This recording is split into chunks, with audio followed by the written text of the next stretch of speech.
Hello everyone, welcome back to my YouTube channel. I'm Kanishka. So today we will be starting a new playlist, Operating Systems Under the Hood. So in this series, we are going to understand operating systems from the first principles, not just memorizing definition, but understanding what is actually happening underneath when our programs execute. We'll start with processors and CPU virtualization.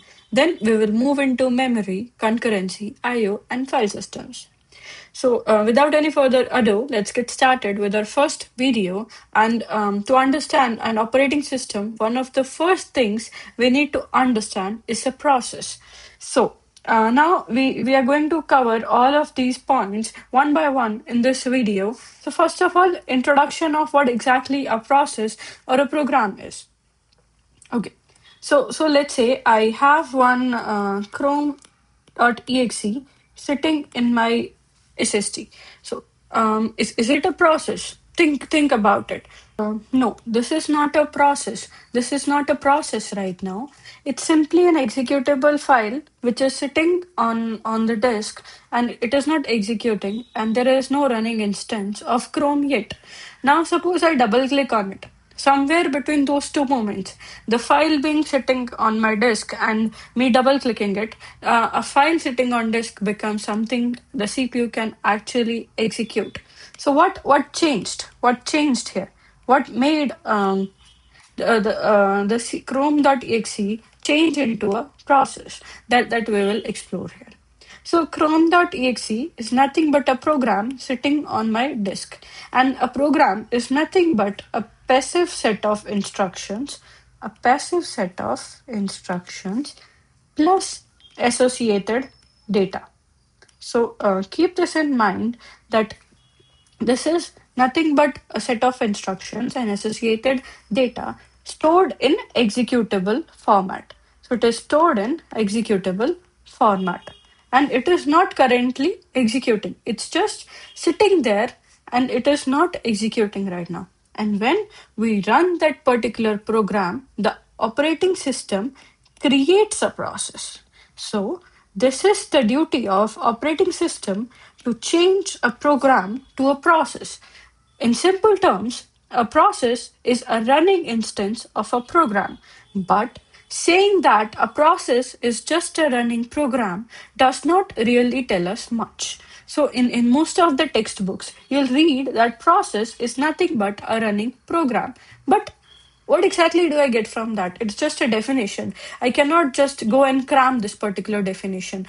I should have a solid understanding of what exactly changed. So, coming to our points, we have understood what exactly a process is and what exactly a program is. We in a very brief format or in a very short format, we understood what is the difference between these two. So now we'll be understanding in a little more detail what is the main difference. Now, if you think about it, what makes a process? What constitute a process? I mean, if my program is a set of instructions plus data, somewhere sitting, instructions and data sitting somewhere on my disk. What exactly is happening when I double click? What exactly OS does? So, if we say that a process has an address space and execution state. Don't worry if you don't understand what exactly these are. We'll understand these in more detail. And then we have OS managed state. Forgive me for my handwriting. We can build a better model of a process by thinking about it.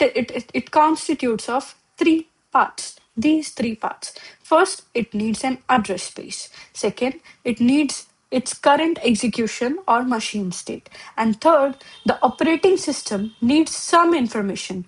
Do not worry about what exactly the information is. We will understand all of this one by one in greater detail.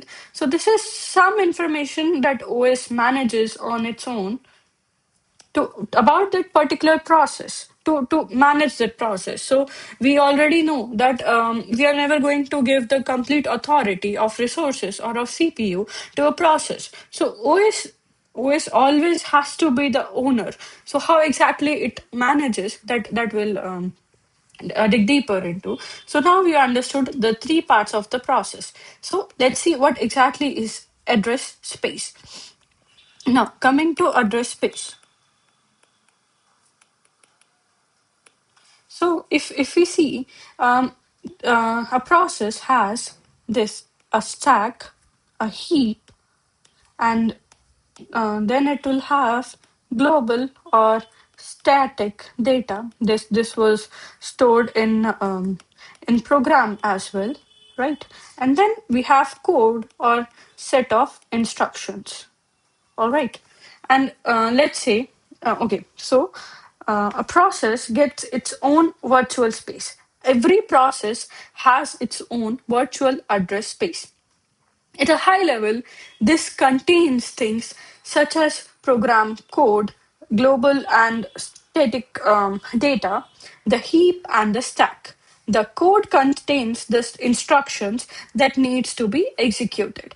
Global and static objects have their own storage. So this is not nothing but the data which is stored in program. So these two will be there in the program, and this is nothing but a data. For example, if you write int a equal 1, so that particular variables, those variables in a program will be stored here, because these you have once you compile a program, these you have in your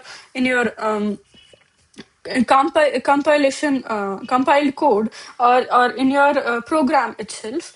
And now heap is a dynamically allocated, so heap is a dynamically allocated memory location. So to put it this way, in heap, so for example, for a C++, if you write new or you write allocate or alloc or something like that, so you are basically dynamically allocating memory. So that will be allocated to heap.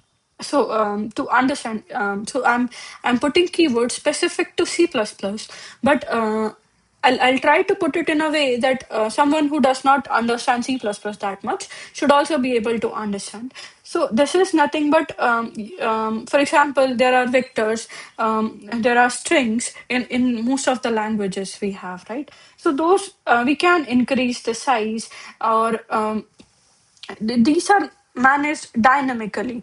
And if you have gone through any of the basic course of any of the programming language, you must have learned about dynamically allocated objects, or variables. So heap will store the dynamically allocated objects. Now coming to stack. So stack is used for function calls, and it is used for automatic local variables. So to understand it, so what happens is, let's say I have a main function, and I am going to call one function func inside that particular main function. So what will happen is, we are going to push main. So we are not going to push this. We are going to push a stack frame, which we will understand later. So in this particular stack, we push the stack frame of main, and then we push the stack frame of function, function func, which we are going to call. So this function calls, and then local variables are stored in the stack. Okay, so now coming back to our laptop screen, we'll understand with a simple code example. So let's see. So now let's say we name it as video 1.cpp. So now if we have int global equal 100, and then we have int main int local is equals to 10, and then int star pointer is equals to new int 20. So ignore this compilation, I mean the warnings right now. So this global, this is nothing but a global or static variable, we can say. So this will be stored in the in the data that global or static data we have as a part of process, and then we have this local variable. So forgive me if I mentioned that this will be stored in the global or static data earlier. My bad. So the global variables, or let's say if I say that this is a static variable, you might like you might be aware of the what static variable is. If not, you can just go through a short video and then you'll understand what a static variable is. So these two will be stored along with the code in the beginning itself. This is the static data. And then this is not dynamically allocated memory. We have one automatic lifetime variable. So what happens is the lifetime of this local variable starts from line number 3 and it ends at line number 5. We call it automatic lifetime variable or automatic local variable because the local variable is not managing the lifetime of this integer object. This lifetime is managed by the code execution. The lifetime ends when the scope ends. When the local variable goes out of scope, then only the int object, the int local object goes out of scope. That's why we call it automatic local variable, and this will be stored on stack.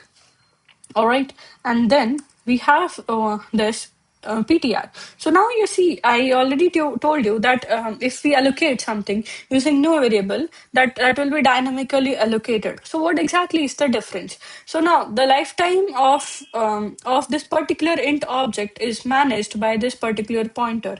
Now you might say that this pointer object will be destroyed if I mean, this pointer object will be destroyed once the lifetime goes. I mean, once the code goes out of scope or the execution goes out of scope.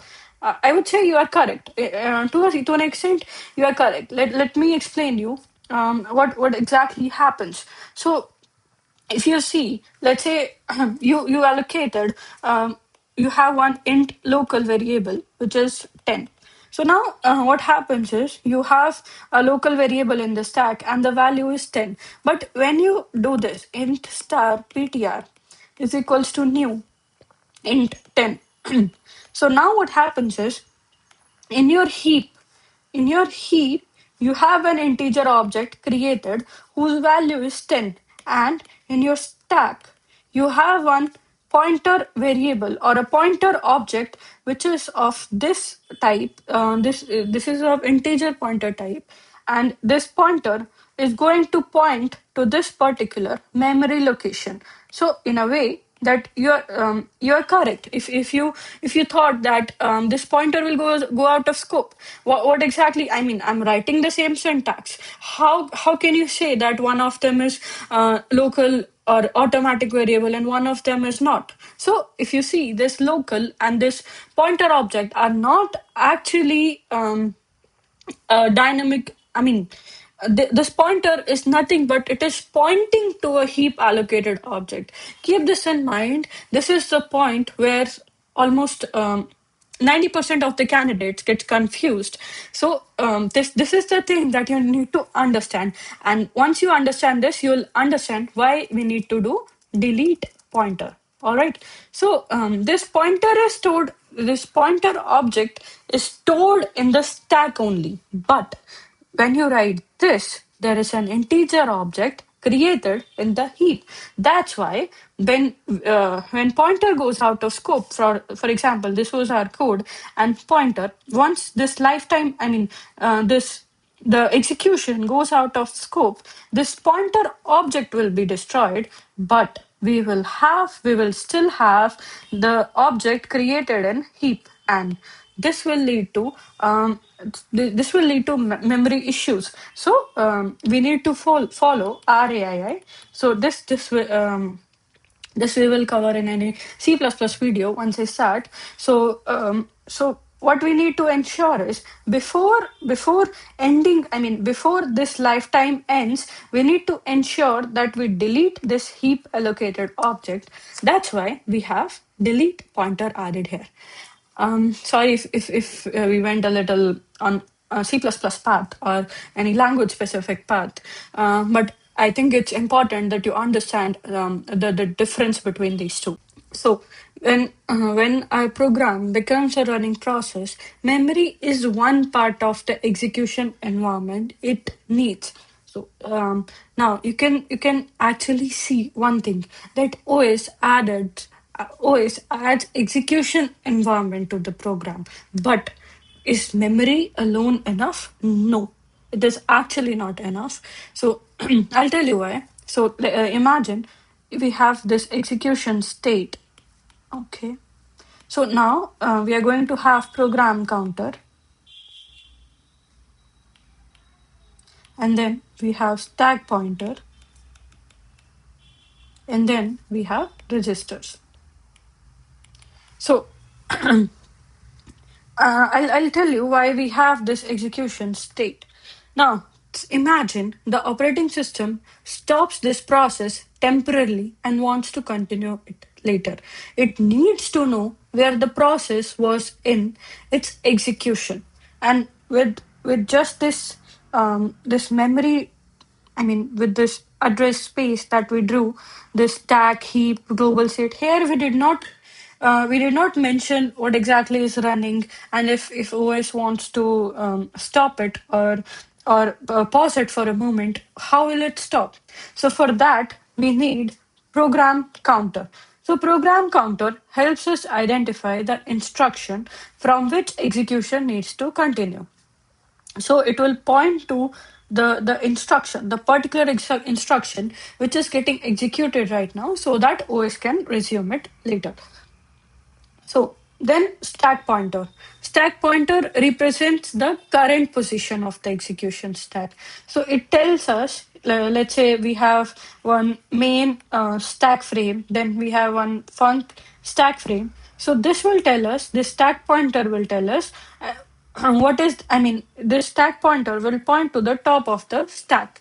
And then we have registers. So CPU registers can contain values representing the process's current computation. So for example, if right now it was executing A plus B, so the value of A was stored on one register and the value of B was stored on one register. Now you might think, what are registers, and why do we need it? So what happens is, if we already know the concept of RAM, right? So in RAM, we have code and we have everything stored, as we can see in processes, this virtual address space. Then why do we need the registers? So for CPU to execute any command or instruction, it needs something which can be accessed very fastly. So think of it like this way. You have one disk and you're working on that particular disk, and you have two or three files on your disk. So you can be seated on your seat, and then you can take those files one by one and work on that. And then you have one shelf beside you, which has all the other files or all the other books which you might need later. So now, if you want to use that file from that particular shelf, you have to get up from your seat, you have to pick up that file, and then you have to work on it. So this takes time and effort, obviously. So similar is the case for CPU. Consider the shelf as your RAM, and the disk, the files that are there in the disk, consider them as being in the registers. So you can think of it like this way. There are registers in which we can store the values which CPU is going to need in the next instruction, or in just instruction which it is executing, so that we can save time and the CPU can do things fastly. So keep this in mind. So these are the three things which are important. So first was the virtual address space, which is different from what program was. Then we have execution state. Do not worry, I'll explain you how we are going to store this particular this whole data with us. But for now, keep this in mind, that the main difference between process and program are these things that we are discussing right now. So now, coming back, we have covered this. We have covered what exactly is virtual address space. And then we have covered one example. Then we have covered execution state. So let's go to OS state now. Okay, coming back. So let's talk about OS managed state. I'll explain why do we need it, but let's talk what exactly is this.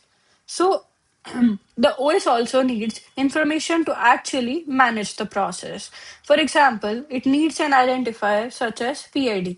So this is nothing but process ID. If you are managing something, you need a unique ID. If you have written some databases, etc., you already know what exactly is ID and why do we need it. It's something unique to identify a particular thing.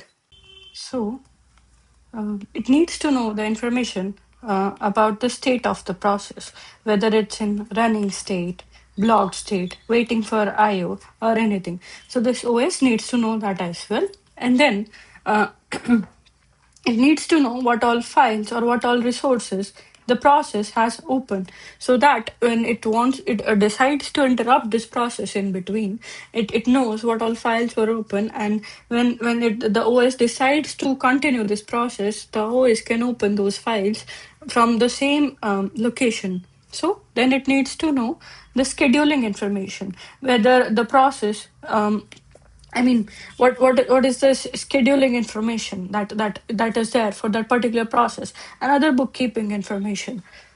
So now let's summarize what we have understood so far.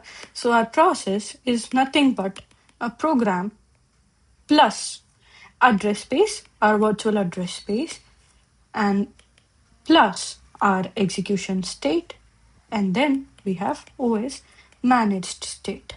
All right. So think about it.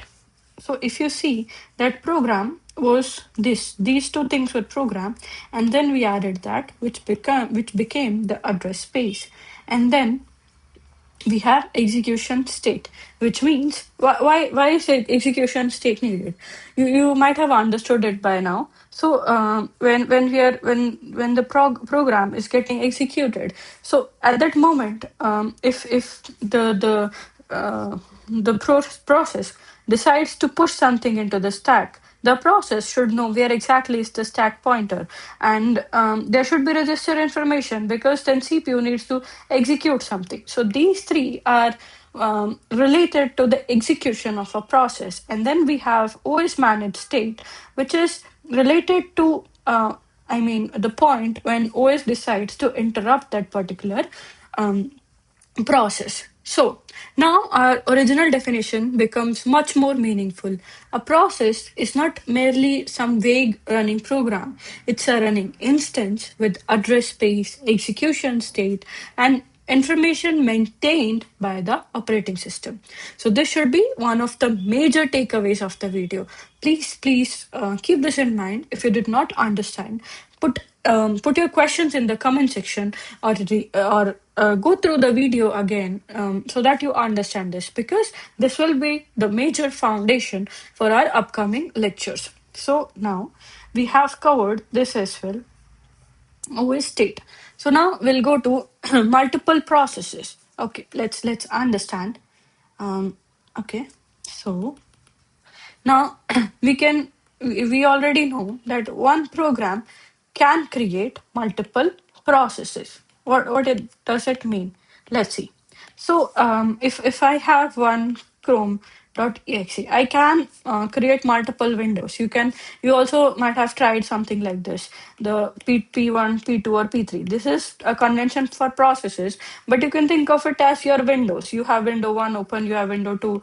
Here you are watching Netflix. Here you have YouTube open, and here you have something else open. So a program, if you see your this file was only one in your disk or in your SSD, so this means the program was one, but we have multiple processes. So now, there is one more major point that I want to point it out here. They originate from same program. All the processes originate from same program, but each process has its own identity and execution state, and normally its own private virtual address space. So that means if you have these three processes, all of them will have their own identity, their own process IDs, their own execution state, their own virtual address space. If you change something here, does not mean that will be changed here as well. Okay, hope you understood this. So we have covered this as well. So moving on to the process states. Okay, let's see. Okay, now I'll draw something. Um, so this is just give me a moment to draw, then I'll explain. So there are multiple states a process can be in. So we already saw that in OS managed state, we have something called process state. What exactly is it? That we will understand now. So, what happens is when you click on your executable, okay. So let's say we have only one core CPU, and you click on some Chrome, but we already had something running. So which means the CPU was busy. So we cannot just go and start running the Chrome, I mean, start running Chrome, the instance of Chrome all of a sudden. So in that case, the Chrome will be moved to ready state, and then it will be scheduled by something called OS scheduler or process scheduler, which we will go on later. So first, any process will go to a ready state, and then if CPU or any core of CPU is free, then it will be scheduled and it will start running. And then once, let's say, a higher priority process came in, or this particular process went for an IO event. What is an IO event? I mean, it wanted something, some input from the user, or it is reading something from a file. Then that particular thing is called IO event, and then this will be descheduled, and I mean it will move to IO event. Okay, and okay. And then once the IO event is done, again, it's not going to directly go into running. It will go to ready state. Then only um, it will further move to running state based on if the CPU is free. Okay, so this is basically going to blocked state, and this is basically going to, this means the process was unblocked. And if the process was in ready state and it moved to running, and then due to some reasons it was descheduled and moved to running state again, it could be due to hardware interrupt or something else. What is hardware interrupt? We'll go further in this as well later on, do not worry. But for now, understand this. These are the main process states. I mean, there are a few other states as well, but there is no need to worry about that right now. So yeah, then we have covered this as well. Let's go to one IO example.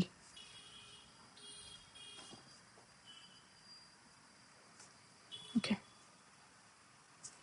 So let's say we have, let's go to one example. We have one process P1 which is waiting for IO, which means that I have a process P1 which was the CPU was executing this particular process, and now it wants to go for an IO event, which means this process is blocked, which means CPU is free right now because for IO event, this process is blocked. So that means CPU can go and execute any other process which is there in the line or in the queue, because there is no reason for the CPU to sit idle. And the whole target of scheduling and everything is that we want to optimize or we want to maximize the CPU utilization. P1 can become blocked, and operating system can allow another ready process to use the CPU. When P1's IO completes, P1 can go back to ready state again. So yeah, which means if we had a queue, I mean, there is a queue here. Do not worry about it. I'm just explaining it for simpler thing. So we had P1 and P2 earlier in the ready state, and then it was moved to running state. And then P1 wanted to go for IO, and then in that case, CPU was free. So the scheduler will go and you ask the CPU to start executing the P2 process. Okay, understood?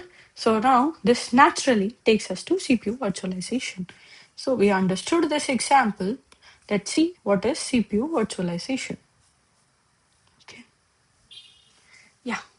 So your computer may have many more runnable programs that are available I mean, if you have runnable processes, for example, let's say you have 4 core CPU, but you want to run Spotify, you want to run VS Code, you want to run Chrome, everything, and there are multiple processes that you want to run. Okay, now you have just 4 core, but let's say you have 10 processes that you want to run. So, an operating system can multiplex CPU execution among these processes over time. So, this is the basic idea of time sharing. So, what happens is CPU will say, okay, I'll execute P1 for some time based on the scheduling algorithm that is there in the OS scheduler. So, that will discuss later. So, OS scheduler can say, I'll execute P1 for some time, P2 for some time, or based on priority, or based on something else, based on interrupts, hardware interrupts, or anything. This completely goes to OS scheduler, but CPU virtualization means to a user, it will look like that all of the processes are running concurrently. But in actual, based on the cores, we have only, if we have, let's say, 10 cores, only 10 processes will be running concurrently. The other, it will seem like they're running concurrently or running parallelly, but in actual, they are sharing time of the CPU, and that is the concept of time sharing. From the processor's perspective, the operating system provides the abstraction of virtual CPU, even though physical CPU are being shared among many processes. So this is a line which might be confusing for most of us. So what this means is nothing but what I have explained already. Operating system gives an abstraction. So to a process, it's nothing but the process might think that I have the resource. Okay, so that means to a process, it's like we are virtualizing the CPU. We are saying that you have access to the CPU, even though the physical CPU resources are being managed by other resources as well. In simple words, the process will think that I am the only process running right now, but no, the CPU is being shared. That is what is called CPU virtualization. Okay, so coming to context switch. What is context switch? That we will understand. Okay, so if let's say CPU has P1 running right now and it wants to stop executing P1 and start executing P2, there is an obvious requirement. We may want to run P1 again later. So the system needs to preserve enough of P1's execution state and restore the state of P2. At a high level, this is part of what happens during a context switch. So we have P1 running, and then we save the P1 state, and then we already know what is the process state. I mean, all of the information that we discussed earlier, we are going to store it somewhere, and then we are going to, or the CPU is going to, or the OS is going to trigger context switch, and then it is going to restore P2 state if it is starting fresh. If P2 is getting executed for the first time, so we'll start fresh. We'll start from the first line of compiled code, and then everything will happen. So then we will have P2 running. So this is exactly how the operating system safely regains control of the CPU and performs this switching. And this we will explore separately. Okay, so now coming to mechanism versus policy. We have covered CPU virtualization. We have covered context switch. Let's see what exactly is mechanism versus policy. Okay, so to put it in simple words, mechanism is how part, and policy is which or when part. I'll explain it, don't worry, but you can keep a mental note of this to remember. So there is a mechanism answers how something can be done, and policy answers which option should be chosen or when something should happen. For example, the machinery that lets the operating system switch execution between processes is a mechanism, which means how we are going to do context switch is a mechanism. Deciding which process should run next is a scheduling policy. So Keeping this separate makes the system modular, more flexible because policies can change, but we do not have to redesign the fundamental mechanism. For example, there might be two scheduling algorithms. One might say, I'll do shortest job first. What it means is, I'll execute the shortest job which is coming right now first, and another algorithm might decide that I'm going to I'm going to execute processes based on the priority, but the context switch mechanism will remain same, and hence this makes our system modular. Keep this in mind. This will be helpful. Okay, so now let's recreate a compact diagram. So we had a program, and what was the program? We had chrome.exe sitting on our disk, and we double clicked it, which means we started the program. So what will happen is it will first go to ready state, and then it will start running. So it will become a process. What it will have is it will have its own address space. We discussed it.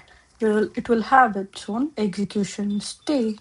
It will have its own OS managed state. This we already discussed. And then this will be this process will have the process state. It will be either running, ready, or blocked. And then OS shares limited CPU across many processes. So yeah, that's all. Now, before ending this video, I really want to tell you something which will be a hook for our next video. So there is one very interesting problem. Let's say we have a program running which is nothing but while true, and this is the program. This is just a while loop. This is a process which is running, and it is an infinite process. So now, if the process lets a if the operating system lets a process execute directly on the CPU, what happens if I write this? My program never voluntarily gives the CPU back, or my process will always keep on running. It is never going to give back the CPU, right? So how does the OS regain control? That is the problem we are going to explain or explore when we look back at limited direct execution. So for now, keep this in mind. This is a very interesting problem, and it is a very important concept. How will OS regain control? If so, till now I was mentioning that okay, CPU will start executing this, it will start executing this. But if I have a process which is never going to go for IO, which is never going to get blocked, or which is never going to terminate, how will OS manage? So this is something which is a property of OS which helps us I mean if we have a malicious software or something, that we need to interrupt, this is something which is helpful in that as well. So with this, we'll end this particular lecture. If you have any doubt, just put it in the chat. So we covered all of these points. I hope you understood. Still, I'll be open to any questions that you have. And yeah, if you like the video, do not forget to like, share, and subscribe.